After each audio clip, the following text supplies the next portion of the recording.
First meeting of the Environmental Action Committee. Let's start by introducing ourselves. I'm Sarah Marsh. I represent the citizens of Ward 1 and chair this committee. I'm Peter Nierengarten, Fayetteville's Director of Sustainability and Strategic Planning, and I'm the staff representative for the Environmental Action Committee. I'm Joe Kicklack, a little bit late, and I am a Ward 4 resident. I'm Dana Smith. I am a completely lost my train of thought there. I'm the Sustainability Coordinator for Fayetteville Public Schools and a member at large on this committee. Is that? That'd be correct, yeah. Okay. James Barton, I'm a committee member from Northeast Fayetteville. I'm Richard Russell. I'm a committee member from Ward 1 and have a geology cap that I wear sometimes. So I'm Mike Emery. I live in Ward 4 and work for Washington County.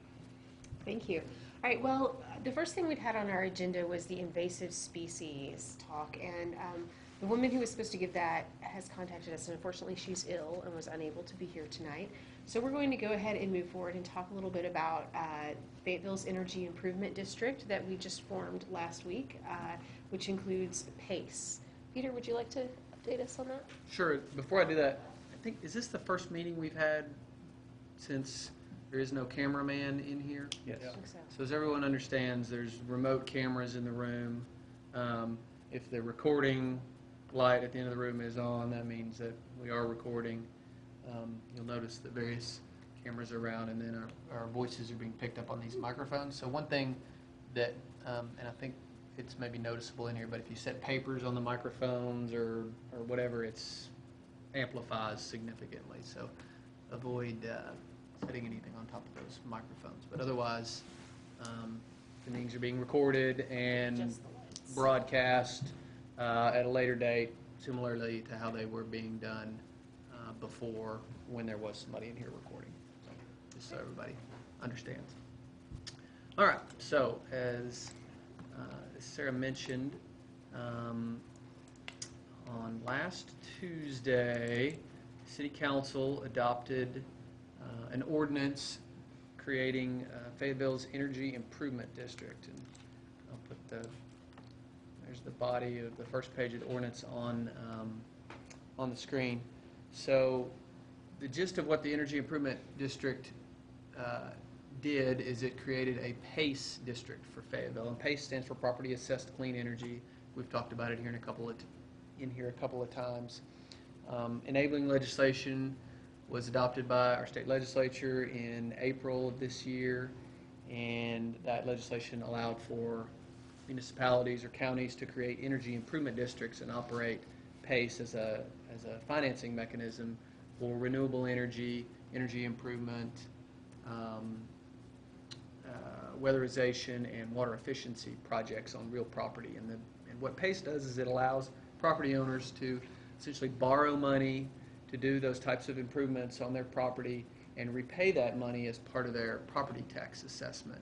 And so tying that repayment to property taxes essentially allows a couple of really great benefits to that property owner, and that is property taxes are a really secure way of ensuring repayment, so it allows the borrowing of that money at a lower interest rate. It allows the property owner to extend the duration of that repayment, which allows projects to what's called cash flow, which means that the monthly payment on whatever those improvements were is less than the amount of money that that property owner saves in reduced utility bills. And then the third thing that tying it to the property taxes does is it keeps the assessment for the improvement with the property. So if Sarah owns a building and she puts solar panels on the roof, those solar panels might last 20 years, and that PACE loan, let's say, is for 20 years that it's being repaid. She sells the building in 5 years, well, then the new owner enjoys the benefit of both the solar panels, but also is going to continue to pay that assessment. So the assessment stays with the property instead of with the borrower. Okay. So the district was created. City Council passed this this ordinance. There you go. You can see the mayor signed it last Tuesday. The ordinance created the district. The district boundary is the Fayetteville city limits. The district has 7 board of directors. One of those directors will be appointed by the mayor. 6 others will be selected at large by city council, similar to how membership on the Environmental Action Committee is selected through our nominating committee process.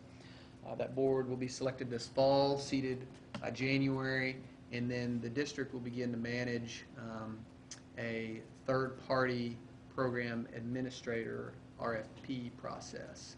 So we'll solicit for a third-party entity to come in and design and manage the PACE program financing, bring, however this money's going to be borrowed, the rules and regulations for how the district operates will all be designed by this third-party program administrator.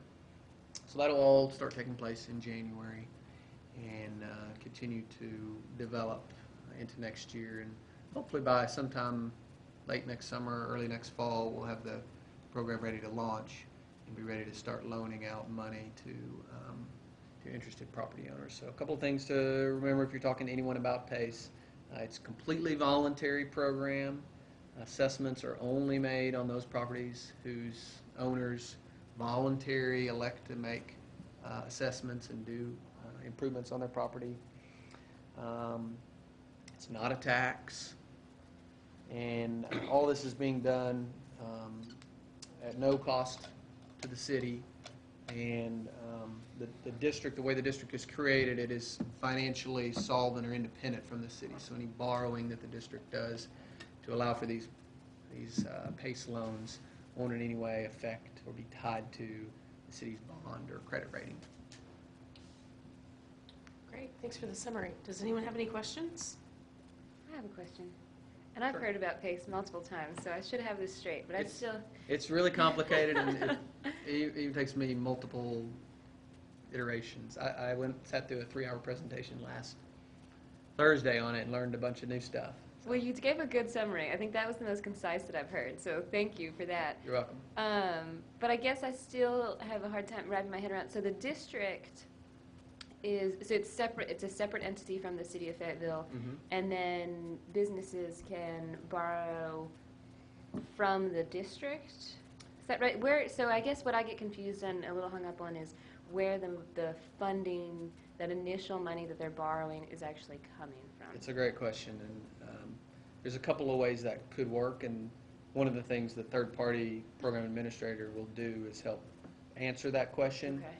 But that money could come from bonds that the district sells, revenue bonds, or it could also come from a bank.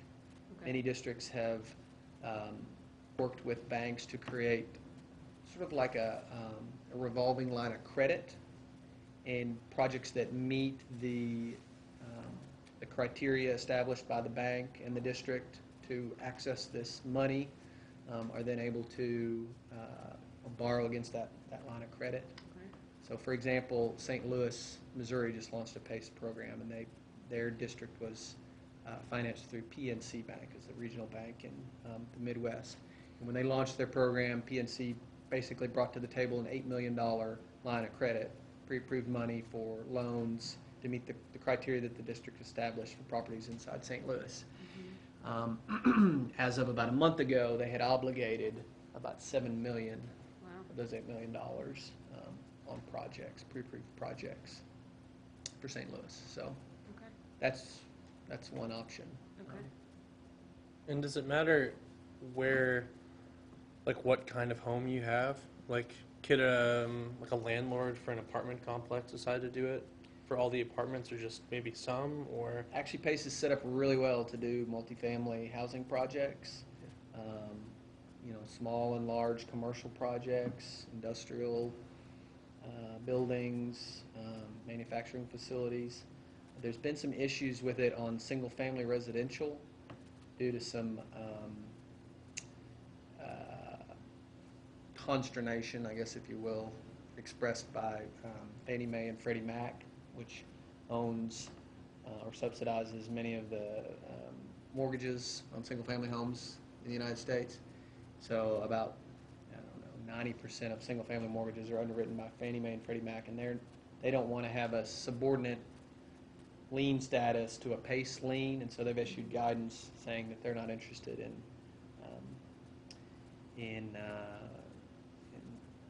being behind or below PACE loans. So it has made PACE very problematic and difficult for single-family residential, but multifamily, commercial, industrial, it all works really, really well and has worked well. And, there's about 31 states have adopted PACE legislation. I think there's about 20 to 25 successful up and running PACE districts across the country. The vast majority of those are focusing on commercial, multifamily, and industrial projects. Is there a chance that any of the funding could come from state or federal level? Or is that still an option that's not on the table? Or? What I've seen other districts do is use state and federal money to help guide the design of their district, pay for consulting services to form their district. Ann Arbor, Michigan did that. St. Louis did that. But by and large, as far as I understand, all of the loans to do the improvements are either coming through sale of bonds or borrowing from private banks. Okay, any other questions? All right, well, thank you for that update. Let's move on and talk about the proposed urban agriculture changes for our Unified Development Code. All right. So, I've got a little PowerPoint presentation for y'all. Can everyone see that, or do I need to adjust the lights better? It's okay. Okay. So, we are, I'll get into this right now. This is just the cover slide, but this is just basically a presentation that I've been making to the ward meetings on proposed UDC stands for Unified Development Code ordinance changes. So the UDC is essentially the code that governs land use inside the city, zoning and setbacks and all sorts of things. So a little bit of background on why, and this goes all the way back to March when we passed an initial resolution of intent, but there's a lot of hunger in America and specifically in Arkansas. We have really high food stamp use here in Washington County. Since the recession in 2009, over a 300% increase in food bank usage. Combine those statistics with some of the statistics around food miles and the lack of access to local healthy food, you begin to recognize the ability to really build up and create a more robust local food economy if we can address some of these issues. So when you say 1,500 food miles, is that the average? That's the or what? average meal in the United States travels 1,500 miles from farm to table, and it loses between 75 and 85% of its nutritional value during that 1,500-mile trip. So that's just the average. If you're buying something at the farmer's market, obviously it's a lot less, but some of our food comes from Hawaii or China and Central America, which is a whole lot further than 1,500 miles. I mentioned the resolution of intent that City Council passed back in March. This essentially requested that staff work with a group of stakeholders to develop a list of proposed changes to the Unified Development Code that would provide greater access to urban agriculture. That stakeholder began to meet in April, and we identified 4 major barrier areas that we wanted to focus on, and those were the fact that currently the code allows for only 4 chickens on a single-family residential lot, and it doesn't matter if that lot is postage stamp, teeny tiny, or if it's 1 acre. You can have 4. So there's no allowance for greater carrying capacity of your larger lot. Does that make sense? Okay. So no other farm animals are allowed inside the city, with the exception of lands that are zoned agricultural and industrial. And those tend to be ag lands tend to be on the perimeter of town and don't tend to be where people live. There's no allowances for farm animals at educational facilities. And then we found some restrictions on folks' ability to grow, produce, sell out of their homes.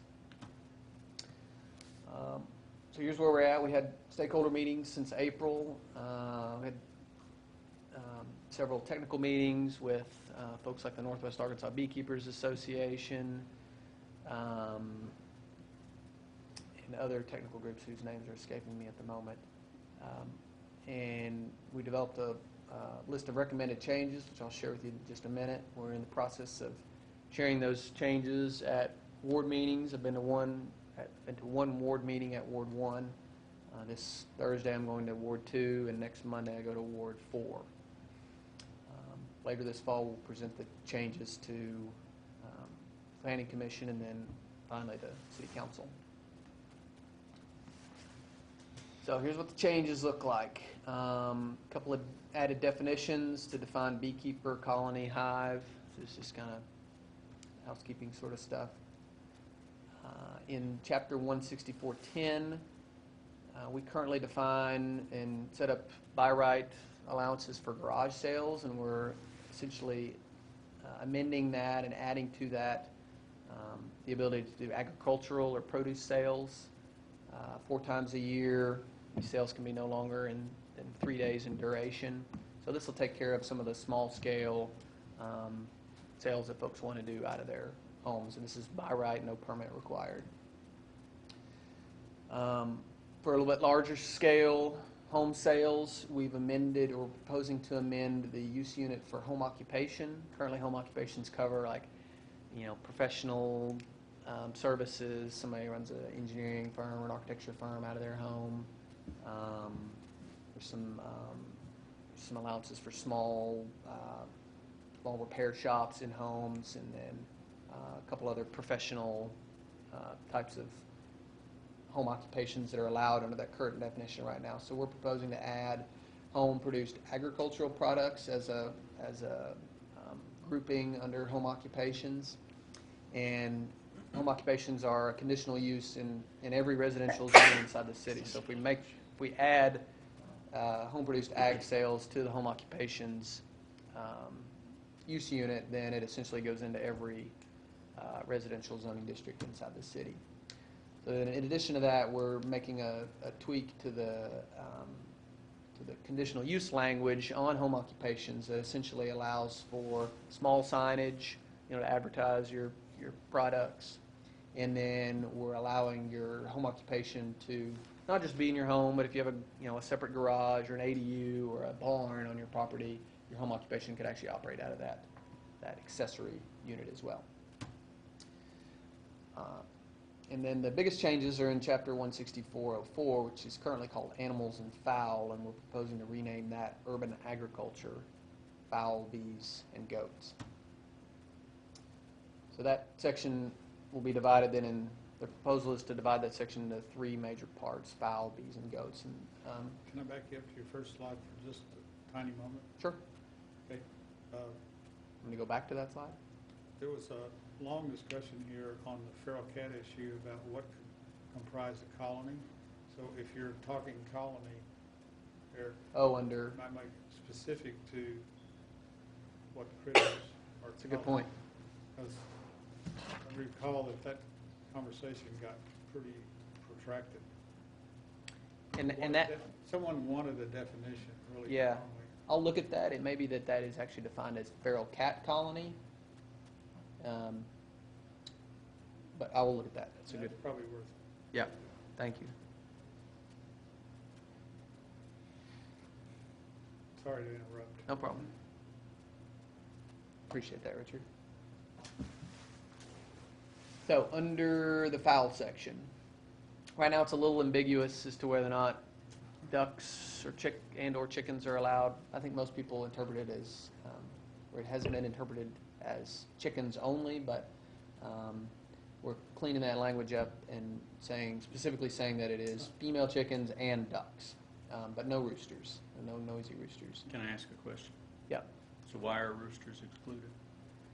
It's a noise issue. I think Ducks are pretty noisy too. probably at least as noisy as roosters, maybe more so. Really? Yeah.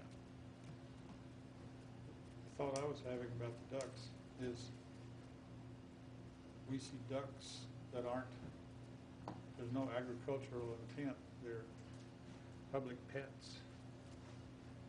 You see those guys. Feral ducks? Well, they are, yeah. Well, I don't want to get into Yeah, I don't think we're trying to regulate those. They get fed and they're treasured by people and they're wonderful to have. But they're not agricultural. No one's There's ducks thinking of about leisure. The other question, talking dining about on them. about definitions would be, what is a rooster? How would you define a rooster?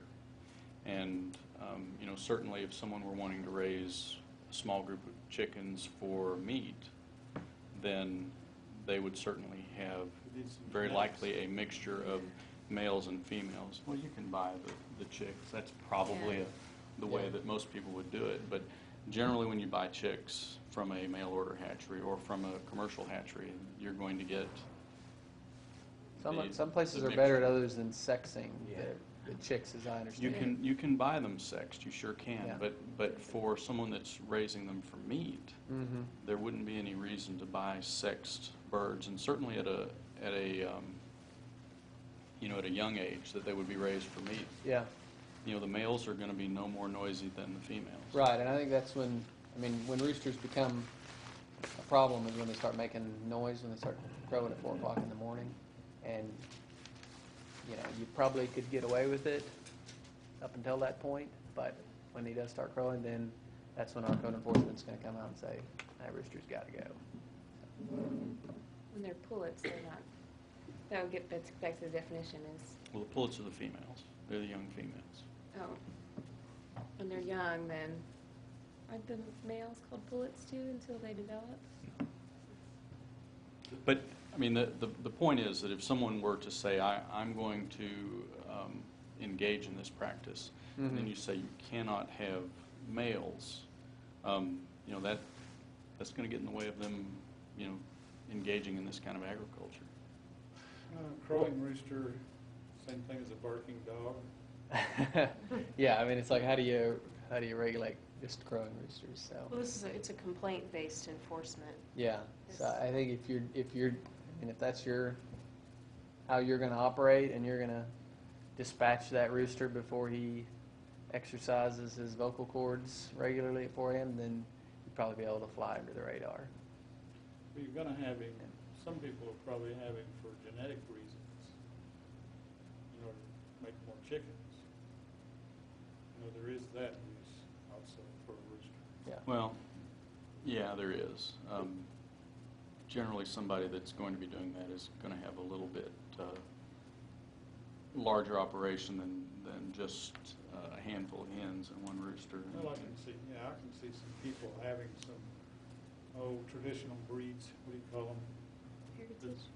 Yeah, the heritage breeds, and they're gonna wanna, keep their gene pool clearly theirs. So, I think the stakeholder group's primary focus with this was egg laying, and so they didn't envision the rooster as having a large contribution to that effort. Zero. Yeah. So I think that's This doesn't change the case right now, right? no. That's Even, that's, like even if somebody, because widely known you can't have. Code currently says no roosters, so we're not even changing. That's not a change at all. So the intent would be to have ducks to lay duck eggs. Right. Okay. And no drakes. You don't say no drakes. We don't say no drakes. They don't call as loud as the hens anyway. Well, yeah. Yeah, we did not address the sex issue with the ducks, and I think primarily because there is a stigma associated with male chickens as being very loud, and that is a reality. And I don't think we could get roosters. I don't think roosters would be. I think we would have difficulty at the council level if we opted to try and push that. So. Right, and the obstacle with raising them for meat would be then they have to slaughter them. Right, and we do So have that's another. we have no outside slaughter. as I'm well. sure they could do that in the garage, though. They could. Or take them somewhere. Yeah. It's one thing to do that with the one or two roosters that you didn't know you had until they grew up, and it's another to do that as a manufacturing or chicken manufacturing plant in your garage. Yeah, yeah. And again, this ordinance is set out to cover those that are interested in small scale, primarily egg laying. You know, I'm in favor of this, and I think that this is something that there is a need for people that want to do this. I think that one of the issues that more of a global issue about this whole concept is the concept that this is, for one thing, good for the environment. It's not really. You know, the people that are going to be raising these chickens, they're going to be making multiple trips to the feed store, you know, purchasing feed. They're going to be, you know, having a nutrient concentration on their property that will either have to be taken away or you know, distributed somehow. The concept about you know, it being a way to mitigate hunger is really not a valid assertion, because you know, these eggs and these animals are going to be more expensive than what someone could purchase them at the local grocery store. So it's really not, I mean, it's good for lifestyle if someone wants to have this be as a lifestyle, but it's not a, it's not going to benefit our local environment unless you talk about, you know, just the aesthetics of having agriculture going on in the community. Well, if I I think think, that's a whole larger philosophical discussion. But I think it's part That- of it. But if we are going to go forward with this plan, then it needs to be a permissive plan. And when you start saying, well, you have this restriction, then you know, let's look and see if it makes sense. Mhm. And I'd say that the restriction on roosters, other than a political concern, it's a bit broad. You know, perhaps it should be roosters above a certain age, or sexually mature roosters, or define roosters so that you can allow people that want to raise a few broiler chickens in their backyard to be able to do that without worrying that they're going to, you know, have a neighbor complain that they have have a couple males in the group. Okay. I like your suggestion about defining them as above a certain age. We'll take a look at that. well, the, One quick yeah. enlargement on his point about things is that there's really, you wouldn't be able to tell much difference between a fenced area where there were several dogs and a fenced area where there were chickens, because they'll both be just skinned to the earth. It'll be bare, absolutely bare. Maybe the dog's pen will be a little more compacted. But, you know, that's an open, Aubrey, that's an open opportunity for all the things you hate so much. You know, nutrients and soil being washed away and nothing growing there, because that's the chicken's job every day, is to go out and see if there's anything growing. To some extent, that's true, yeah. Yeah. So, you know, that's part of raising chickens, is scorched earth. On the other hand, if you're on these prairie parcels around here, like everything down the slope here, 2 blocks down becomes prairie, 3 blocks down from here. And that soil is several feet deep, black, rich soil, already rich. And things will grow there despite the chickens. And they will be constantly working for earthworms and grubs and all the things that are in that soil. And there will be lots of those underground living things that will utilize the waste, and it will be going straight down into the ground, and it will be worked by the chickens. And I have experience with this and see other people's operations too, because I live in what was a farmhouse with chickens, so forth. Historically, forever since 100 years ago or more, it was built. And so that replenishment that occurs when you go and dump the mass of waste in the floodplain doesn't occur if you've got a few chickens in a decent-sized yard. It's utilized and probably wouldn't be, if you tested it, even after years of doing that, it probably wouldn't be the water that goes down under and disappears, probably wouldn't be polluting anything like what we have with waste going to the Illinois River from the hog operations and other things that we have in northwest Arkansas. So I think these are pretty small, and people that have a big enough place, you won't know they have a rooster. You won't know if what all they're doing, and nobody's going to complain about it in most cases. Of course, a lot of us kind of like a rooster crowing before dawn, and it's a pleasant thing. I wake up and enjoy all the bird songs, things you don't hear during the day or singing early in the morning. And the rooster is a part of that on farms all over the world where chickens are part of the economy. And I think what we're trying to do is encourage people to produce food that doesn't have so much chickens that haven't been hormonally treated or whatever No goes chickens into are hormonally treated. What do they get? Antibiotics. Some of them do. How do they get to the point? Are they genetically modified? There are no genetically modified chickens. Okay.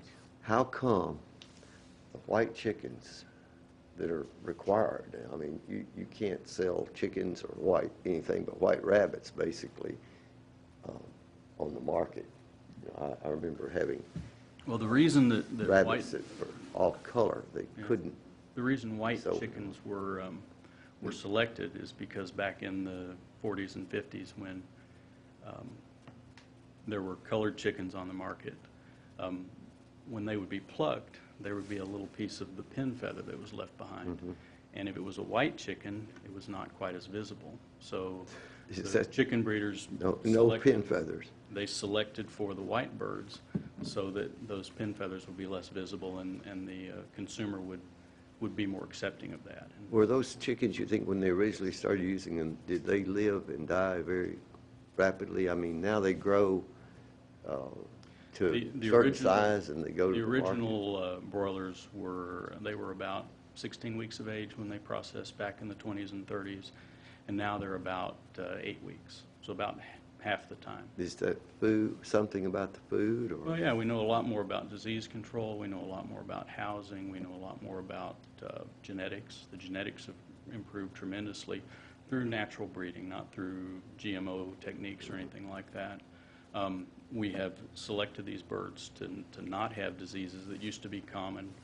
And then the nutrition, of course, we know so much more about, we have an amino acid profile that we know what they need. We know what energy levels they need.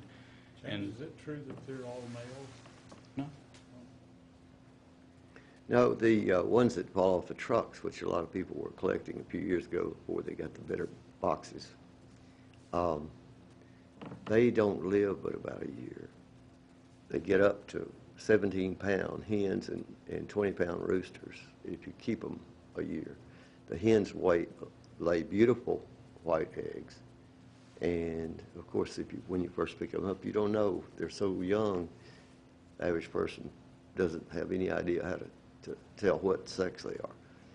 And they were very useful to the public when they were doing that, because a lot of folks would stop and collect them. free chicken. Free chicken, and they have to clean them themselves and so forth if they're going to eat them. But if they keep them as laying hens without a rooster, they're going to lay the eggs and they won't be fertile, so they can't, as Richard points out, they can't reproduce. And that would be something, when you get to liking your chickens enough that you don't want to be the one to kill your chicken, you think of them as pets. They're nice creatures, whether they're the African, South American versions, that traditional things, or they're those white ones that live this short life. But they're going to die pretty fast, and they're still quite useful as a huge hen to cook.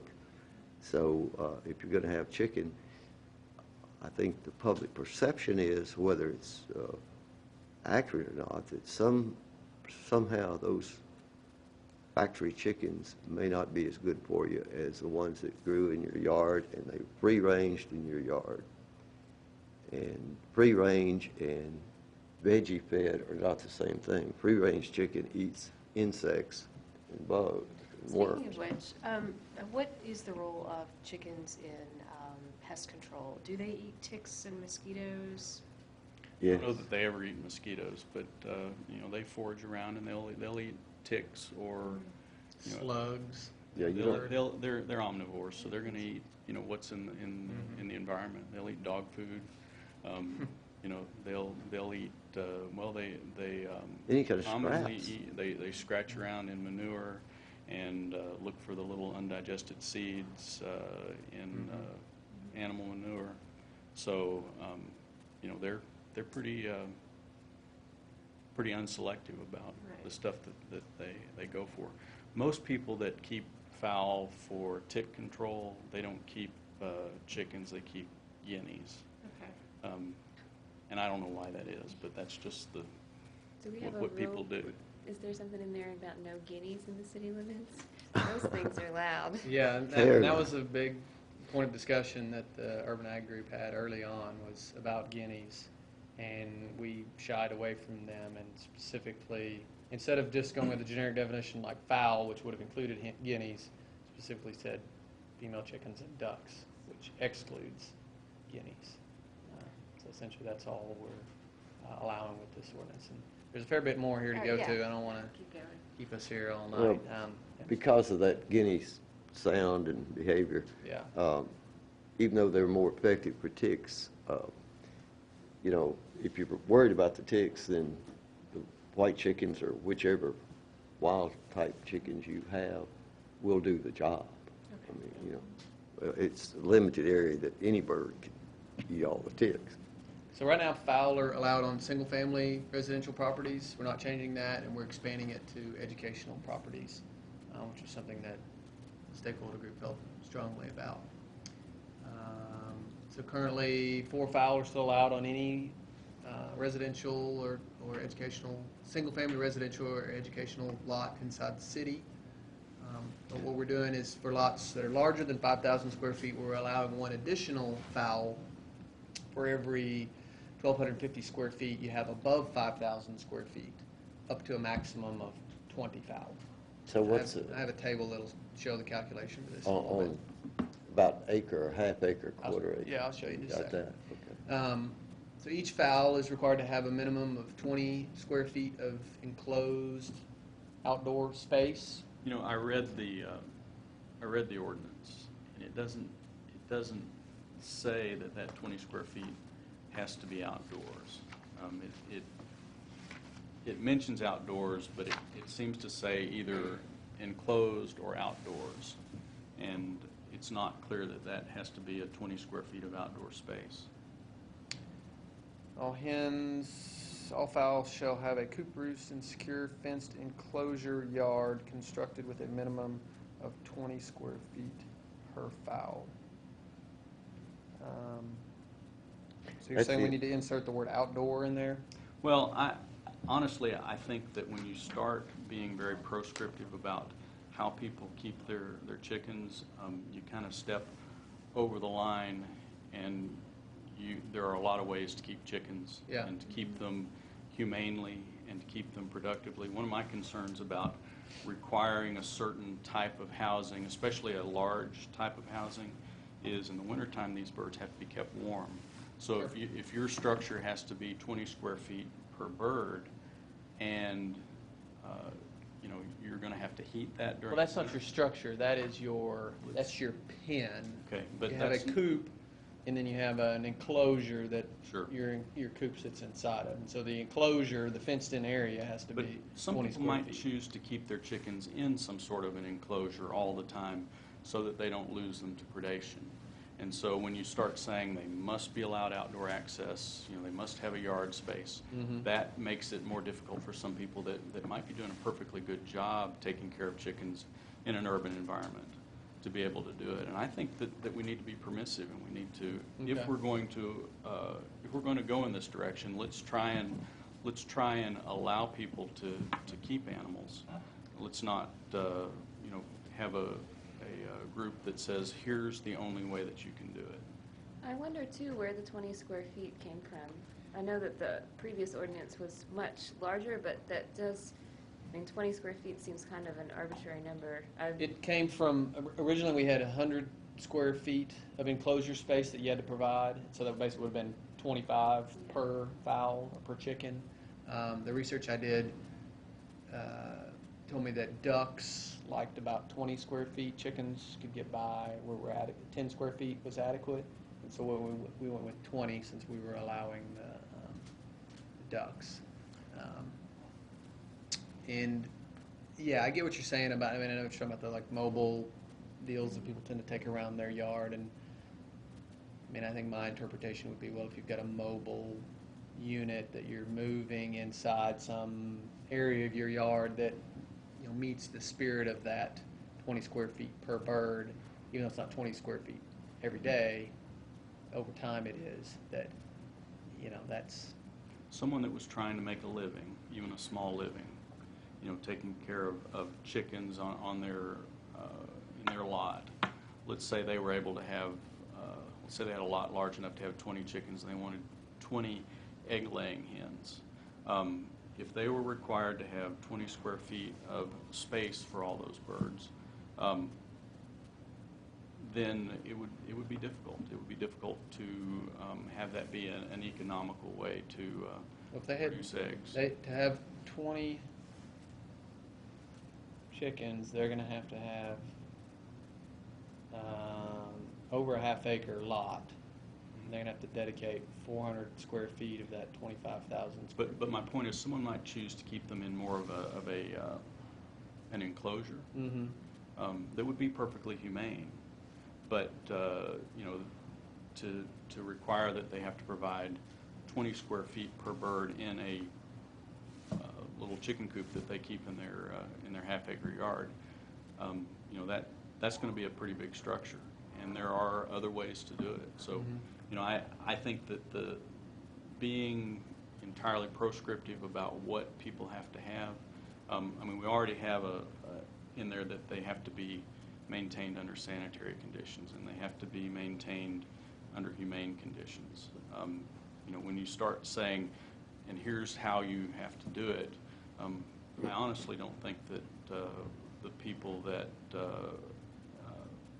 draft these kinds of rules really are in the chicken raising business. So there's a lot of ways to do it, and no offense, I know you had a hand in it, but there are a lot of ways to raise chickens, and when you start saying, here's our way of doing it, it becomes less permissive. Sure.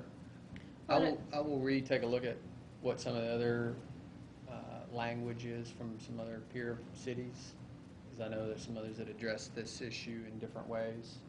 Let's see if we can't come up with something that's a little bit more And I permissive. think that this is less intended to prescribe what is the optimal way to raise chickens as it is what is a good way to integrate chickens into an urban neighborhood.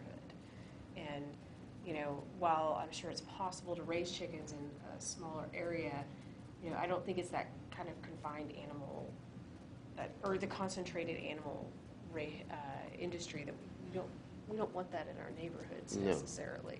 Well, This is if more for. you look at what the biggest welfare concern that is going to apply to a chicken that's left out in the open, it's going to be predation. And so that's why people, years ago said, hey, let's build a little house to put those chickens in. It's to keep the coyotes and the raccoons and the dogs and the cats from ending their lives prematurely. So that's why I say there's nothing wrong with someone that says, I'm going to build a little chicken coop and I'm going to keep my chickens in there. And that may actually be better for the animals from a welfare perspective, certainly from a longevity perspective. So that's my real concern.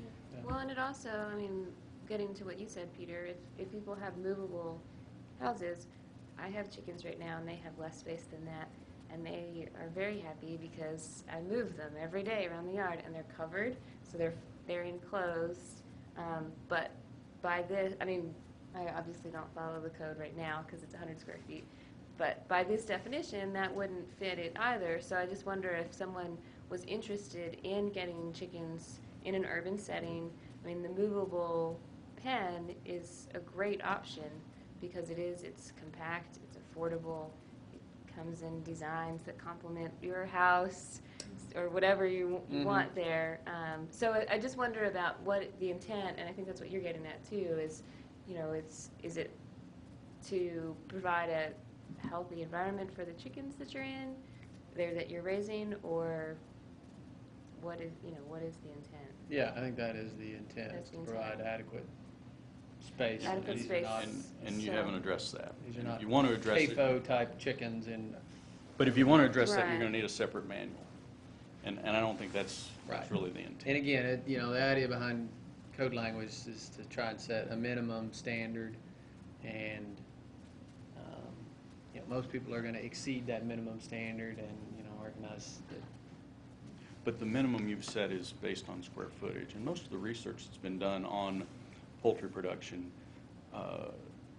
tells us that the square footage is really not the metric that you need to go by when you're evaluating or designing something that's going to provide for the needs of the bird. There's more to it than that. And certainly there may be some minimum square footage, just based on just the size of the bird, but that's another issue. You can have a banny hen that There's probably at basically least minimum coop square footages. I mean, you need to have an indoor space that's adequate for your chickens to be at. It's going to depend on Overnight. the size of the Sure. bird. Chickens range in size from this big to this big. Right. So, Well, let me take a look at it again in terms of what, because I know the language varies across the board in terms of what other cities had said. We went with this because it was consistent with what was in there before, in terms of the per square foot of outdoor space per bird. But this is all draft, and so it's nothing set in stone at this point. Well, All right? one Okay, thing let me- about that space is the chickens will roost up on something. In the factory situation, they're on the ground all the time, aren't they? In the commercial hen houses? Depends on the management status. I mean, there are some that because of their welfare certification, they have to provide roosts. But to be quite honest, roosting is a behavior that occurs at an older age. So, Well, yeah, for the chickens that are raised around here, the predominant type is a young broiler chicken. They're not going to roost. That's Right. not. For people doing this, they will expect to keep them a long time, not send them to market when they're small. So they want them big enough to be laying, and they will be so big unless they buy the small species. So I was thinking that the amount of space, how many birds could go on a roost?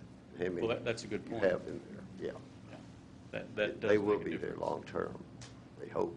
All right, well, let's move forward. Okay, this is fun. So no change to the setback from your neighbor's residence. Got to be 25 feet with your coop. But now that we don't have a 25, we have no 20-foot barrier on houses. So anybody that does this is going to have a very large lot to do it at all, I would think now. Not necessarily. And it's 25 feet it's from their house, not from House, their not the property, property right? line, right. Yeah. Yeah. And then the coops have to be in the back or side yard. That's no change. And then, of course, we've got to keep things in it sanitary, and I believe there's some humane condition requirements as well in that section of the code. Here's what that looks like for various lot sizes. So your minimum, again, your 5,000 square foot lot is going to be stuck at 4 chickens, but as lots get larger, 8,000 square foot, which is the minimum lot size in RSF 4 zoning, which is pretty widespread across the city. That would move to 6 chickens. Your true quarter acre lots are going to be allowed to have up to 8 fowl. And then you can see it gets larger as you get to bigger lots across the city. So again, the idea is that as you have greater carrying capacity, greater yard area, you're allowed to have greater number of animals. Okay, with bees, similar requirements to the fowl, single-family residential, and educational properties where bees will be allowed. We're allowing 2 hives on any lot, and then for those lots that are larger than 5,000 square feet, you get 1 additional hive for every 2,500 square feet. So it's twice the lot area requirement as the fowl, up to a maximum of 8 hives. This is a little different than the fowl, where we said you have to be 25 feet from the residence. With bees, your hive has to actually be 20 feet from the property line. And that's to keep your neighbor who may be doing something in their backyard from inadvertently disturbing and aggravating your hive. Your hive is going to be 20 feet away from their ability to impact it on their own property. Hives have to be kept in the side or backyard. Got to provide fresh water for your bees. That's to keep bees from congregating at neighbors' bird baths or pools. You got to obey all the Arkansas apiary laws, which relate to beekeeping, which includes a registration with the state of Arkansas. You got to have your ownership of the hive displayed at all times and available for inspection. And then we're not allowing any aggressive Africanized bees, which most beekeepers will tell you you wouldn't want anyway. And then any bees that create a public hazard have to be either removed or requeened. Here's what those zoning allowances look like for bees. Again, the 8,000 square foot lot would be allowed 3 hives, true quarter acre lot, 4 hives, and so on and so forth as they get larger. Questions on bees? The Urban Ag Stakeholder Group really felt strongly about allowing bees because of their the benefit they provide as pollinators for fruit trees. And Did you hear much discussion about how the numbers have dwindled? Is that what yeah, they're there was saying? some discussion about that as well. Are they saying that there's any recovery or still troubles? I've not heard any discussion of strong recoveries being made. That'd be a reason to encourage it. Mm-hmm. People had the Yeah, interest. colony collapse disorder, I think is what you're referring to. You know, I think this is very permissive, and you know, I think that's a great addition. You know, keeping bees in a reasonably large backyard is probably a great idea. Yeah. And 20 feet's a research line. Other cities use the 20 feet in the property line. Yeah, I mean, we've seen different stuff. I think it's a fairly conservative number. And we actually had an incident recently where a neighbor was weed eating her backyard. Apparently the weed eater noise is very aggravating to bees for some reason. And she was stung by a neighbor's bees that were close to her property line.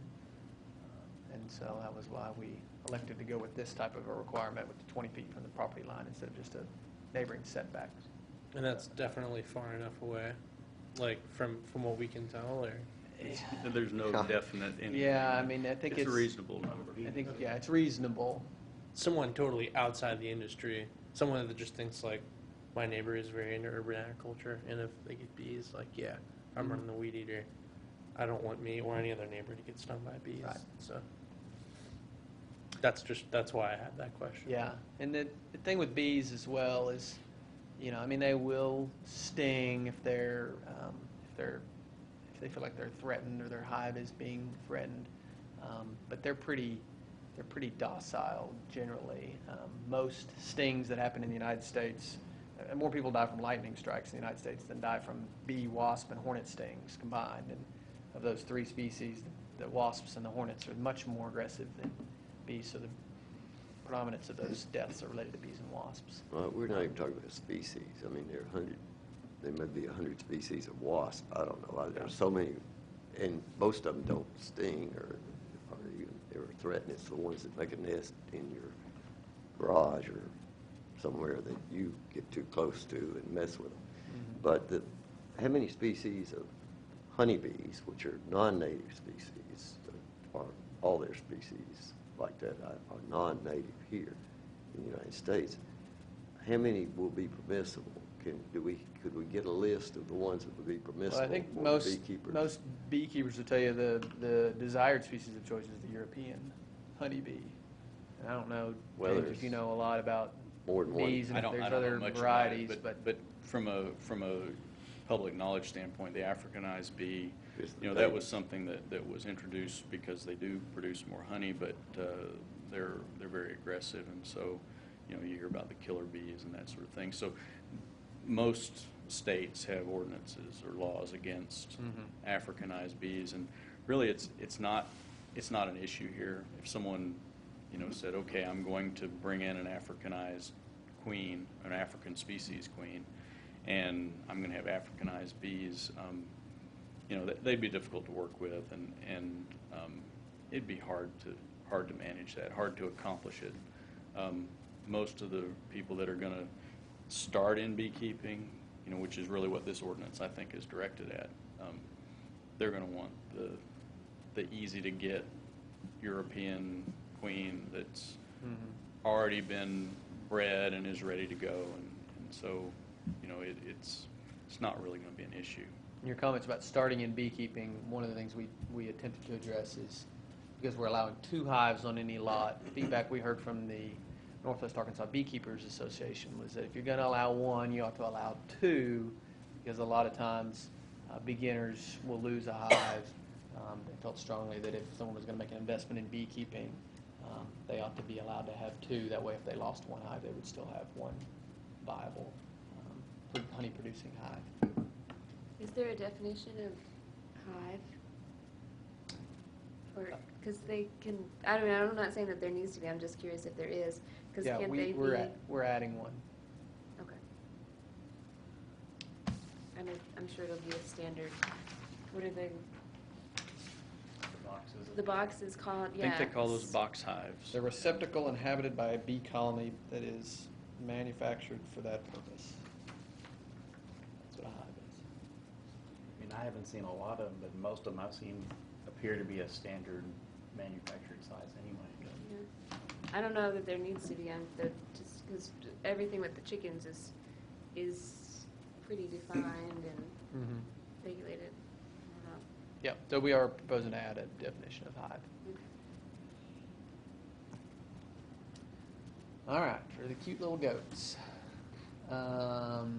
We're keeping them little, so only dwarf and pygmy goats are allowed, and those are species that tend to top out at 85 pounds and about 22 inches tall at the withers, which is like the shoulder blade goat.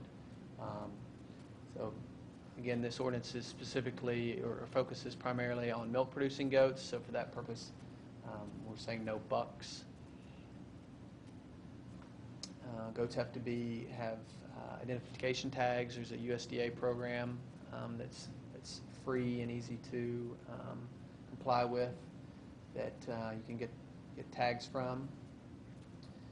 Goats, again, are allowed on single-family residential properties and educational properties. Goats are only allowed on lots that are larger than 10,000 square feet, so these are significantly larger lots. And the ordinance is actually written to where if you have 1 goat, you have to have 2 goats. So it's both a minimum and a maximum on a 10,000 square foot lot. And the purpose for that is, as I understand, goats are very social animals, and a lone goat is much more likely to be a noisy goat than a partnered goat.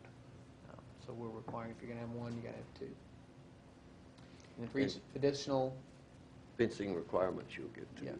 for each additional 5,000 square feet of lot area, you can have 1 additional goat. to a maximum of 6.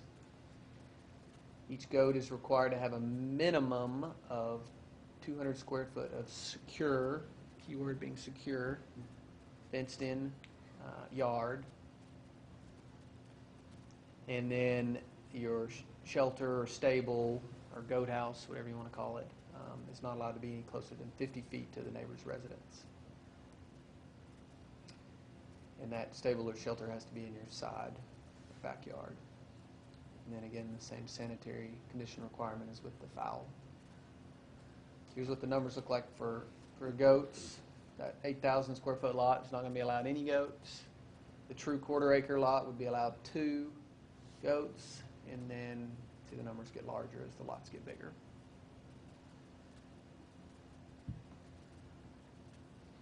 Questions on goats? The USDA tag, what's that tag required for? It's a tagging program that attempts to manage for this disease called scrappy. Scrapie. Scrapie? Okay.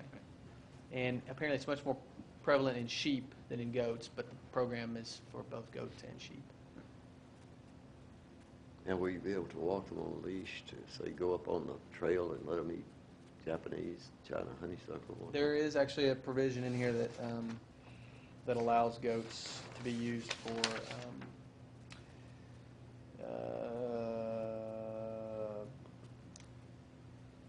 additionally, landowners are permitted to keep goats in one location for a maximum of 2 weeks for the purpose of land clearing and removal of vegetation. And the thought was to use them as natural removers of Right, invasive yeah. species. Yeah. They're excellent. So a couple things to keep in mind. First one is really, really important.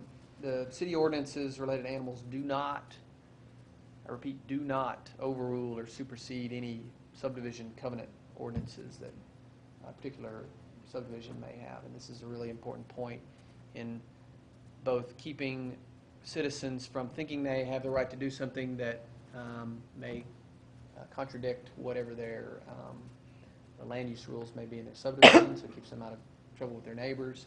But then it also helps to help folks understand that not necessarily every lot in the city is going to be allowed to have goats and chickens and whatnot. So all the ordinances require animals to be kept in the sanitary condition, and the city has the ability to enforce this ordinance through our code compliance office and our planning division. We partner to provide enforcement. This is a map that all the green dots on it, a little difficult to see, but every green dot represents a lot that is quarter acre in size and larger. So you can see there's quite a few of them. So those would be the lots to be allowed, up to 8 chickens, 3 or 4 beehives, I think. 4 beehives, and then 2 goats. But then you overlay that with the yellow. The yellow shows subdivisions that were platted in the city after 1950. And the 1950s is when the era of subdivision covenants began. So you may live on a lot that by city code you're allowed to do something, but if you're in the yellow areas, we're encouraging folks to check to make sure they don't have subdivision covenants that may overrule or supersede that right and may preclude you from being able to have any animals. Okay, so my lot doesn't have a green dot on it, even though it's larger than an acre. But It doesn't? So, no, but this is just saying RSF. So I have, my lot is multifamily, its own multifamily, but am I still able to have agricultural animals, even though I'm using it as a You single-family are, lot? because it's based on the use, not on the zoning. Okay. And that is a really good point. I think that is a omission of this, because I have the same situation. I live in RMF zoning on a Yeah. single-family lot. Okay. So I'm going to have to talk to GIS about that. Clarifying that. Yeah.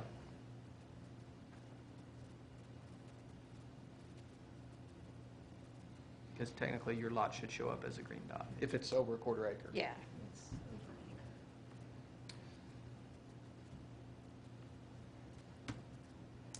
Couple resources.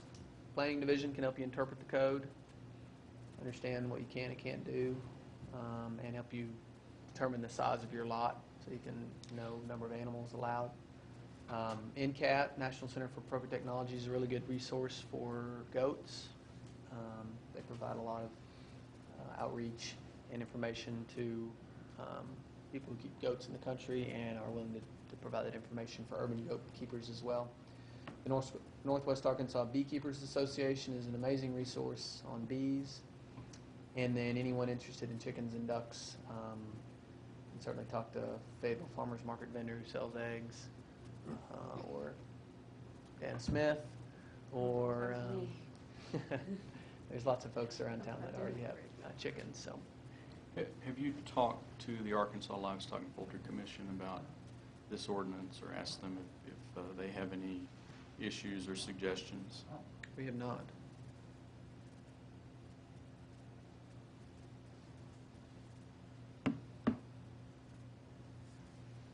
Are there any regulations, or is it mentioned in the code anywhere? Are rabbits in there? They're not. Does And rabbits are gray. If they're pet yeah. rabbits, you're going to be fine. But me-keeping rabbits, I think, would technically be forbidden. And I think the Urban Ag Stakeholder Group, they weren't real big fans of the slaughter component associated with any of the animals. They said they wanted to stick with the no outside slaughter on the chickens, and we said no. I didn't see anything about slaughter of the goats. Yeah, there is something in there actually, and it's just not a bullet on here. But Well, it wasn't in the ordinance that I read. was it not? So No. maybe I sent you an earlier version because there's. I went to the link that was off the web page. Maybe I need to update my link then, because we added no. There should be no on-site slaughter of goats in the current version. I'll update that link.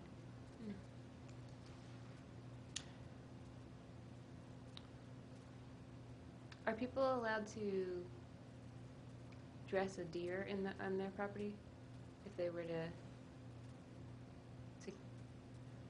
They're not kill? allowed to shoot it in there.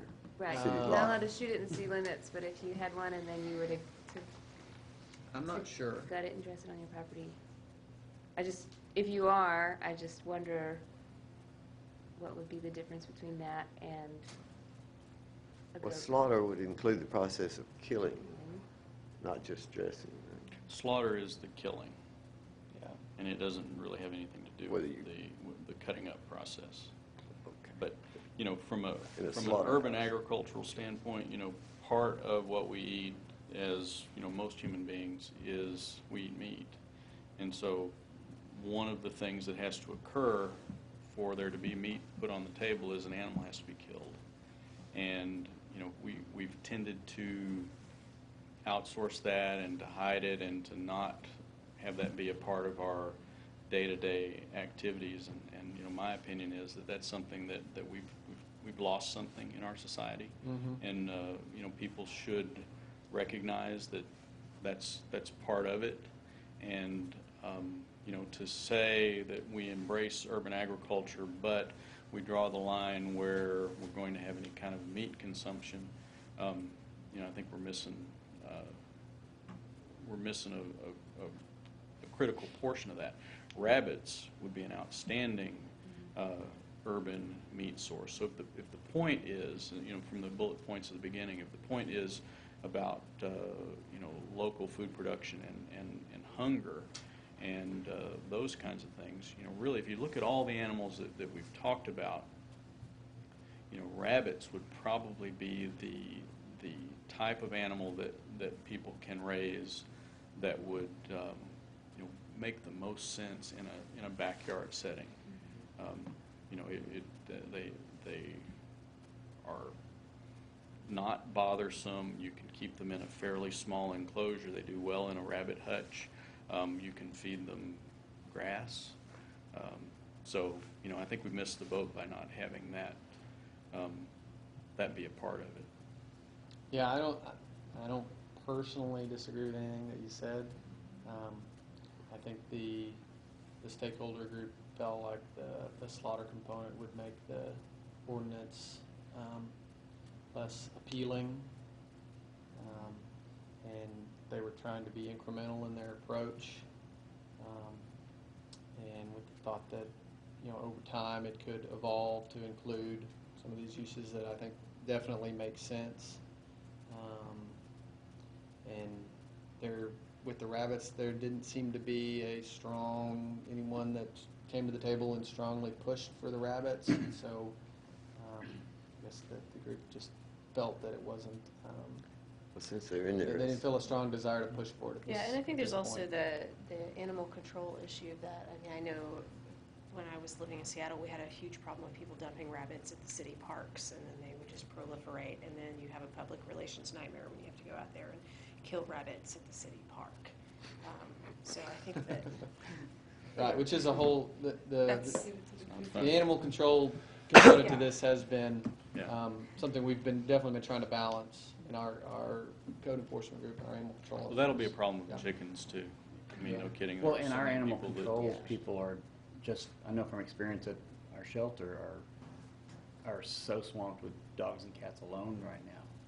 yeah. That's something you gotta keep in mind. But as far as the slaughter aspect go, a lot of these people who are gonna be doing this are of the kind who want to know where their food comes from. Mhm. And Exactly. that is a huge part of that.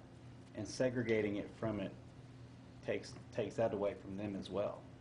So, I mean, that's something that we should be considering also. I have two questions about that. The first one is that can someone get a permit to slaughter an animal for religious observance, like in the city, or for any reason? I think ordinance precludes slaughter. I think it's pretty, Yeah, as I I don't recall think so. reading, it's precluded. And- That would be fall under animal cruelty likely in chapter No, 92. No, it would not, but it's just specifically precluded. Slaughtering an animal is not an animal cruelty issue. Okay, well then, so for the second question would be, so this does not, so we can't have slaughtering now, so what change does the ordinance, I guess, like what changes when we pass this ordinance in the status quo that makes this less appealing, I think? Because I think that slaughtering is something that we could discuss and, even amend the ordinance later, and that would be a help, but I think that, perfect is going to become the enemy of the good here if we try and weigh this down with slaughtering. And I think that now people that raise 4 chickens in their yard who want to slaughter them can do that and have managed it as long as we've had this ordinance. Mm-hmm. And I would be really wary of holding this all up just for slaughtering. Yeah. I would really rather see us really focus on promoting the garden aspect and have less emphasis on the animals. I think that's where we can have the most impact on food security.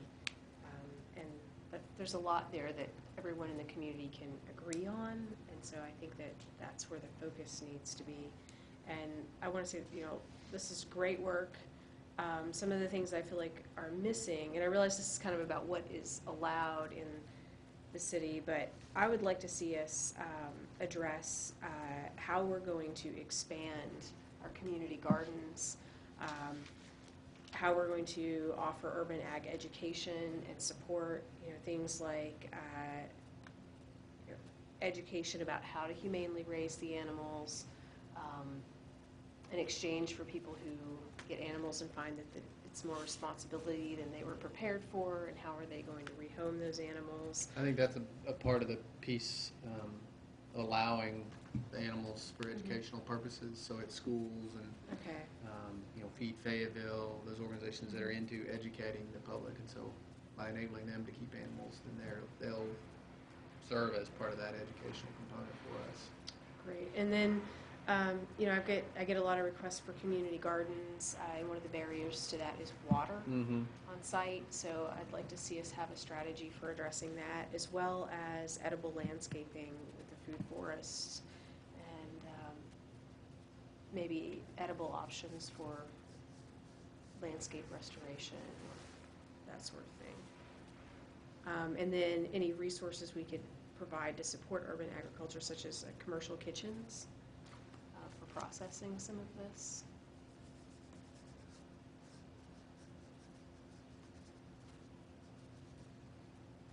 One of the issues in the proposed ordinance talks about the ability to sell your vegetables from your home, and that's extremely restrictive. I mean, to be able to do it for only 3 days,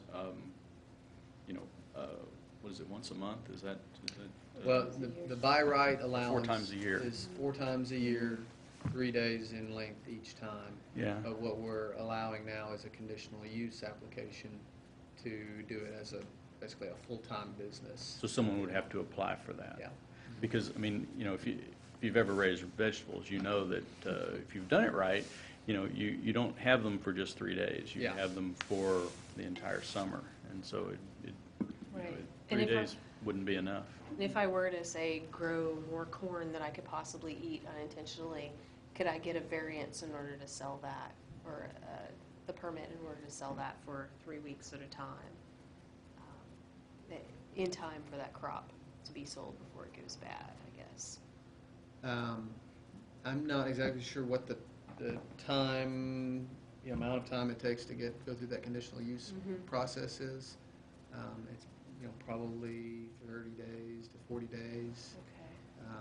But it takes you at least that long, I think, to grow your crop of corn. Well, once it starts producing, like, I planted 6 okra plants, and I've got okra, like, you wouldn't believe. Right. And I'd love to get rid of some of it. Where is it? It's Just wait sitting till in the my first refrigerator, actually. Frost and your problems will all be over. Yeah, I'm getting sick of okra. That might be tonight. Yeah. Yeah. I have 2 questions about the sale days. Has parking been any residential parking been any kind of question here? Has someone brought that up and then someone said, "Well, don't worry about it for this reason"? Right. And that, so, under the current garage sale allowance, those are by right, so parking really isn't addressed in there. And I think the thought is that, there's probably a parking shortage, but it's limited to those, maximum 4 times a year, 3 days in duration, so it's not a huge impact on the neighborhood. For the home occupation, there is language in that section of code that talks about parking and parking requirements, and either having on street parking available or parking on your private property for that business. And on the signs, does it follow all of our sign ordinances now, or is this varied from traditional code? It meets our sign ordinance requirements, and it's very small. I want to say it's like 3 square feet. Like a yard sign? Like Yeah, a it's a pretty small sign.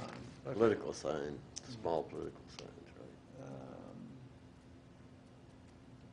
Yeah, the sign shall not exceed 3 square feet in area, so that's a pretty small sign. Yeah, so I was just worried about some loophole, like, Yeah. blinking arrow sign. Something on the rabbit manure is a spectacular, relatively non-polluting. I mean, people beg for that, and the odor's not bad. It's the best thing you can use for a garden. So if I were doing one of these gardens like Tricycle, I'd have rabbit coops around. But they've got wild rabbits running through there eating their vegetables. They keep trying to figure out how to actually fence them out, which is very difficult. But it's not like deer. If it's 8 feet tall and a reasonably good fence, they can't jump it. They're not going to dig under or squeeze through a little crack. This is the website I directed James to, which has all the draft ordinance language on it, and I will get the updated version uploaded tomorrow morning first thing. I apologize, James, for that. It's all right. Most up-to-date version on there. I think it's good, and I would just reiterate what Sarah said too, that I think being sure that it doesn't just allow or restrict animals, but also if our urban ag, if we consider vegetable production in there too, and ways to be supportive of that, I think is great. And I just brought up the rabbits and the slaughtering because I think it's an important part of the conversation, not necessarily because I think it needs to be in there at this point. I think that's a smart approach, like you were saying, and others said, to take an incremental approach to changes to the urban ag. But I would like to cross that 20 square foot for the chickens. Okay. I'll take a look at that again. Peter, you might get into some semantics around slaughter. Surely you probably will. But about the deer was mentioned. Mm-hmm. Well, it was killed before it was brought. So somewhere in that conversation, the other things that take place next. It's called butchering. A lot of times the deer is brought as a carcass and all the certain parts are left behind and brought to town and strung up and skinned and sectioned out and so forth. Somehow maybe your language could kind of differentiate between the different parts that are objectionable and the parts that are just routine, almost like what goes on in the kitchen. Well, and I would like to see something addressed about what happens to those parts that you clean out, because I found a deer spine in my yard one day, and I don't ever want that to happen again, you know, because someone didn't dispose of it properly, and then what am I supposed to do with that? Well, Give it to It the could dog. also have been very that naturally may have been a occurring. natural death, Yeah. yeah. Yeah. No, I mean, it was still bloody. It's- And I didn't know if it was deer or human, and I called the police, because what is this thing in my yard? And, Out by the street or back at the creek or oh, this was when I lived on Hill Street. It was just in my front yard. I guess on some Hill dog. Avenue? It Yeah, was- on Hill Avenue, Hill and Stone. Some dog, I guess, had brought it, and which I don't know why a dog was running loose. That's another story, but it's really disturbing to go out and find Renegade- parts renegade dog. Such a bummer. in your yard, and then Well, there are people who sneak hunt in our city, and it's pretty easy to get away with bow and arrow. Attracts a lot of attention with a gun, let's but say every now and then there's a shot, and I they go cut running all this over the thing neighborhood. out I of the can't deer, find and anybody it to ended play. up in my front yard, and that was really disturbing. So I don't know if there's a way that you're supposed to dispose of your animal waste. Our discussions at the Urban Ag Stakeholder Group was, by saying no slaughter of the goats and no outside slaughter of the chickens, we were hoping we would encourage folks to take these animals to butchers, who theoretically would then dispose of the remains in the proper way. Okay. Yeah, and I know you can do that. A lot of butchers will take deer as well, so. Yeah, and unfortunately, there's a fee that goes along with Right, that.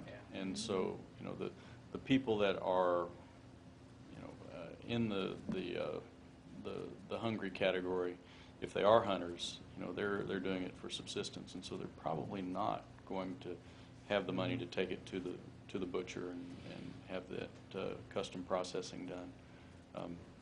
What is the proper way to dispose of the remains of a deer carcass that you shot, out in the woods somewhere? There's certainly a portion of it that gets left there when they gut the deer. Good bit of it's usually just left there.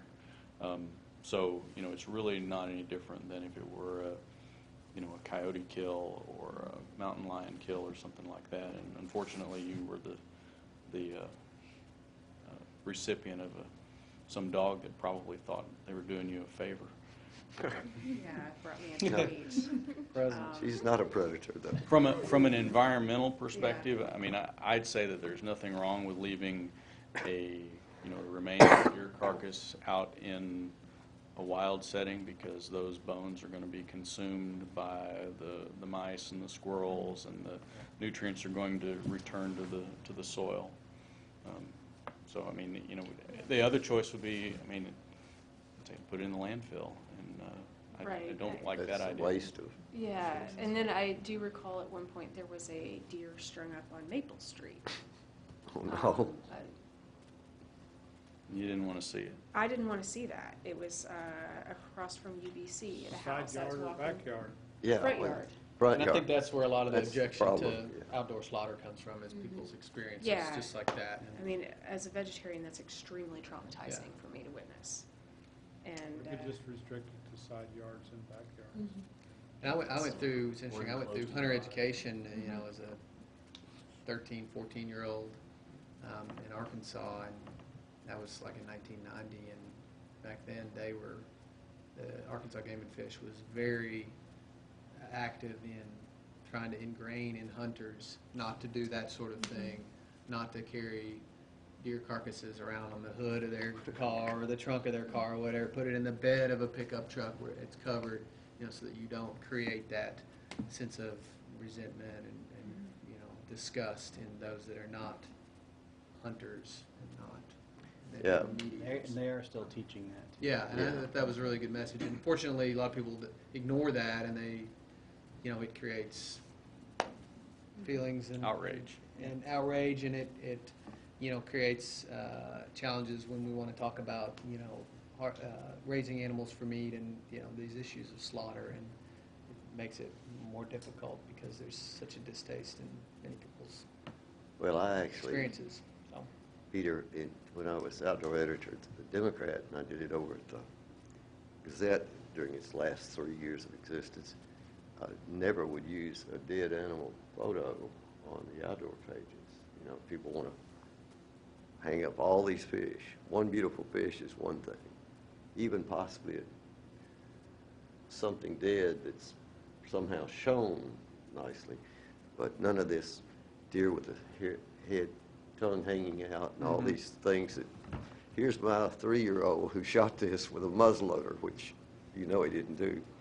And there he is just posing with that thing, and it looks bloody, it looks terrible, especially when we start getting color photos of things. Yeah, so I don't know, is it worth putting something in the ordinance about no carcasses in your front yard, or, I mean, I Proper hate, disposal of Yeah. remains. I hate to have to do that, but we really have to think about the worst case scenario.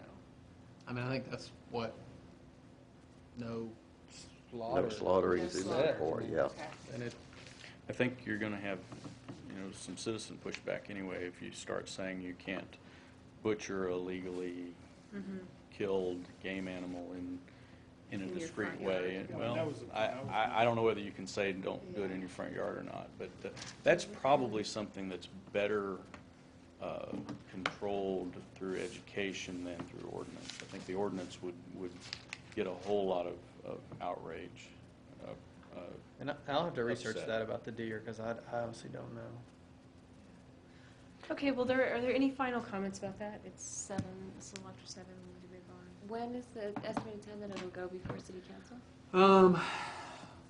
We've been saying December, so I've got 3 more ward meetings to do in planning commission, instead of taking it there, so. Have the council members seen this so far? I mean, I don't think all of them have seen it, but a handful have. Yeah. All right, well, thank you, Peter. Mm-hmm. Last is EAC, we've got two vacancies coming up. Joe, your position is coming up, and Terry Lane is resigning because she has some other commitments. So let's get the word out that we need some applicants. And is Terry's position, that's a local industry position? So we'll need to fill, and I need to, is anyone here, work for local industry? You do? So we might be able to. So we're supposed to have multiple positions. Well, we have 2 positions that are flagged. One is flagged as a science discipline, which is Richard Russell, you see on here, and then local industry is Terry Lane. Before you switch me over to anything, we probably ought to know whether I'm eligible for continuing on after That's a good point. after I It expire. may make sense to advertise one, the 2 positions as one of them just needing to fill that local industry role. That's a nice little chart. Did you do that? I did not. You can thank our city Clerk's clerk's office for office. that. But yeah, so if anyone's ever curious about their time of service or their phone number or address, it's all right there. So, If you see any errors on there, feel free to email me. Mike noticed an error with his information. Didn't Angela Albright resign too? Wouldn't there be another vacancy? She hasn't been here. It may be worth a contact, because I know that when I was an intern for Terry this Mhm. summer, we discussed that Angela just didn't have time for it either. So Maybe she did. if she might want to free up her spot I think for the she's also moving organization. a little. Really, well, there you go. You think what?